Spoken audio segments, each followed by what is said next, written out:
Hey guys, so I want to talk about a few random things that's on my mind now. I want to try to separate what's going on social media and in the news from my random thoughts, but I ain't gonna be able to do that all the time. So I'm gonna kind of do what I want, and just give to y'all how I would like to. So anyway, I want to talk about online schools for college and universities. You know, with college and universities, like, you have the brick and mortar setting where you actually go like on campus and you're at the school, and then you have the online setting. And so I've had the opportunity with both of my degrees and my certifications to have both experiences. Okay. And so when everything hit in March, you know, a lot of these colleges and universities were like, okay, pack your bags, you got to go. And so students went online. It was a drastic change. And so I can recall people making fun of, you know, colleges and universities that had online degrees, right? It's just like, oh, you got your degree from online. Like, yeah. You know, and I must highlight the fact that, like, it's very important that you actually read the content and do the work. Because first of all, you don't want to be wasting your money. Second of all, when you actually get a job, they want to know that you know the content on top of networking, but you know how that goes. But they want to know that you know the content. And if you've been just bum fumbling through your whole degree while you've been online, you're going to be in trouble. You understand? But again, people used to knock online degrees. So now students are working online more so than ever. So you can be in the brick and mortar setting or at your school and be Zooming for your class. You know, so what I'm trying to say is that times have changed, and people that used to knock online degrees, you can't knock online degrees anymore, because we've shifted more so in that direction more than anything else. I remember I saw a meme like years ago, and it was of a solitaire game, and like the cards were bouncing because the person had won the game, and they were like, this is how people celebrate when they get their online degrees. And I was like, wow. And at the time, I was in the middle of my master's degree program, and I was like, this is awful. Like, why would somebody say that? But look at us now. We've moved more so towards online. You know, I mean, you may not be at a school where it is strictly online degrees that are offered, but you're doing online more so. Y'all understand what I'm saying, right? So I just wanted to make that point. Next thing I want to talk about is, you know, how are we going to function after the chaos? Like, what is life going to look like after the chaos?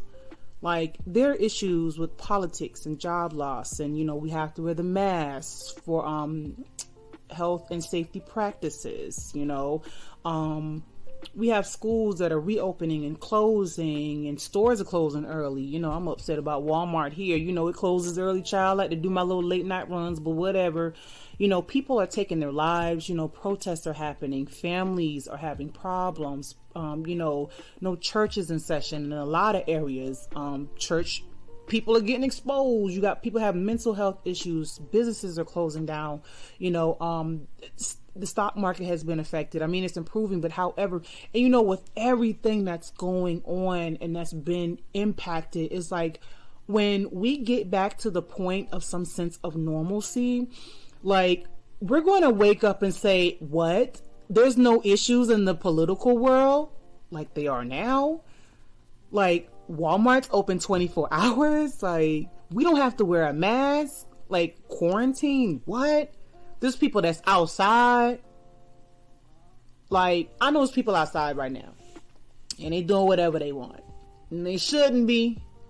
However, like, it's going to be people that's going to be outside, and they're going to be comfortable, and they're going to be back to living life again. And it's just not going to feel right for a while. It's going to be like, wow, everything is right again for the most part. It's like, even after they tell us, hey, everything's clear, we're safe, and they tell us, hey, you don't have to wear your mask, like, people are going to be so trained to, like, wear their mask and also be fearful of what may still come. Like, they're going to still be wearing their mask and their gloves and all that stuff like that. It's just like the fear will spill over maybe into 2022. I don't know, but I'm just, what I'm trying to say is basically in the midst of chaos, when this is all over, so to speak, is going to feel weird, you know? So as a preventative measure, you know, I've expressed this before, you know, we all have to make sure that we have positive thinking and we minimize watching the news, which is the mental trap, okay? You know, we have to pray and meditate and just find ways to like keep our spirits up, because if you keep listening to the C19 briefings every day, if you keep listening to the news, if you keep looking at what's happening on social media in terms of people taking their life and people like getting exposed and committing fraud and these protests happening and, you know, fights that are taking place and shootings that are taking place, like, you're going to put yourself in a mental state that's going to feel like nothing's going to end. You're going to go into depression. So you just have to find ways to think above what's going on. But guys, life after the chaos is something that we really have to think about. So I wanted to address a reoccurring comment that I've seen like on some of my videos, like where, you know, there are men that will ask me like, why do you not have the same energy for these female channels like you do for these male, you know, channels or whatever? And my thing is like, am I supposed to have the same energy? Like, somebody please help me to understand. I don't get it. My thing is like, if you're wrong, you're wrong. And that goes for men and for women.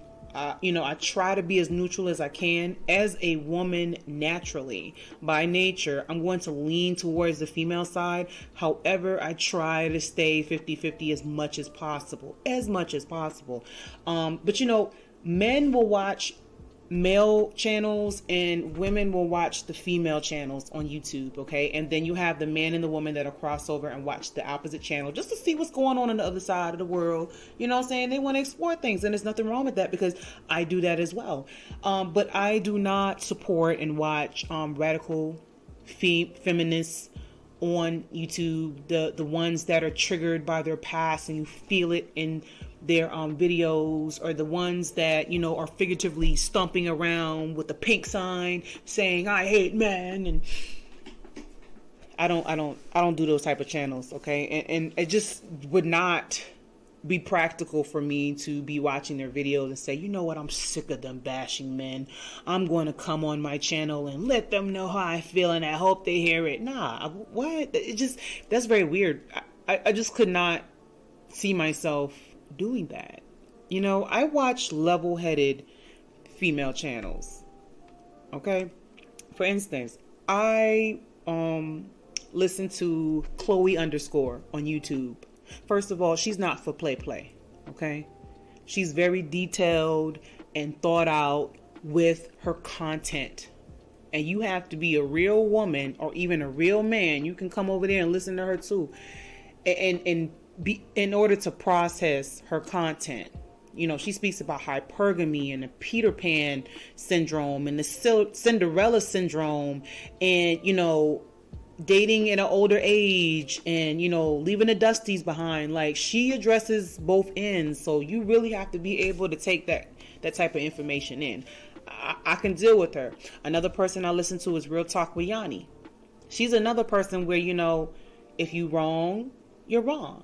And that goes for men and for women. And she also kind of leans towards the female side a little bit more so, but she tried to stay, you know, in the middle.